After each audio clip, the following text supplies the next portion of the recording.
Hi friends, అందరూ ఎలా ఉన్నారు? ఈ వీడియో ఏంటంటే 2025 ఎలాగో మన ఎండింగ్‌కి వచ్చేస్తున్నాం. సో 2024కి వెళ్దాం ఒకసారి. అరే దేనికిరా బాబు అంటే 2024 ఎండింగ్‌లో 2025కి సంబంధించి కొన్ని కమిట్మెంట్స్ మనం తీసుకొని ఉంటాం. అరే ఇది చేయాలి, నేను కమ్‌బ్యాక్ అవ్వాలి, స్టడీస్‌లో ఉన్నతమైన స్థితికెళ్ళాలి, లైఫ్‌లో సెటిల్ అవ్వాలని రకరకాల యాంబిషన్స్ ఉంటాయి ఒక్కొక్కడికి. సో ఈ కమిట్మెంట్స్ అన్ని 2024 నెలాఖరులో చేసుకొని ఉంటాం. 2025 చేయలేదు. అయితే మనం చేసామా? లేదా? అన్నది పెద్ద క్వెషన్ ఇక్కడ. సో చేసుంటే వెరీ గుడ్. వారు మించిన ఇంటెలిజెన్స్ ఉంటారు. చేయలేకపోతే మనం ఏం చేయాలి అన్నది ఈ వీడియో. ఏం చేయాలి?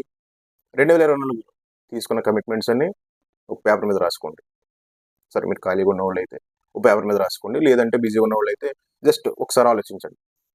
మనం చేసామా లేదా ఈ కమిట్మెంట్స్? మనం ఆచరించామా లేదా ఈ కమిట్మెంట్స్? మనం ఎక్కడ దెబ్బయింది? మనం ఎక్కడ దెబ్బయ్యాము?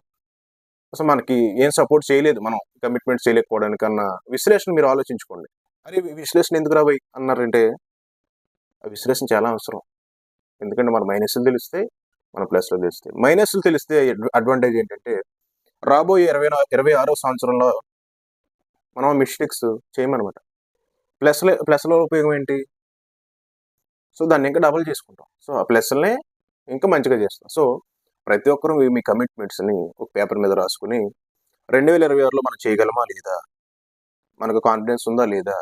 మనకు దమ్ముందా లేదా? అని మనం చెక్ చేసుకోవాలనమాట. సో చేసేలాగా ఉంటేనే కమిట్మెంట్ తీసుకోవాలి. సో గత కమిట్మెంట్స్‌ని దృష్టిలో పెట్టుకొని కొత్త కమిట్మెంట్స్ తీసుకోవడానికి ప్రయత్నం చేయండి. సో పాత కమిట్మెంట్స్‌ని పేపర్ మీద రాసుకొని చక్కగా దాన్ని అనలైజ్ చేసి మనం ఎందుకు చేయలేకపోయాం? మన తప్పేంటని మీ తప్పులు మీరు సరిదిద్దుకొని 2026లో కొత్త కమిట్మెంట్స్‌తో ముందుకు రండి. మీ కెరియర్‌ని బిల్డప్ చేసుకోండి. మీకు మీరే మోటివేట్ అవ్వండి. కెరీర్ సెట్ చేసుకునే ప్రయత్నమే చేయండి. సో ఈ వీడియో నచ్చినట్లయితే లైక్ చేయండి. Thank you very much.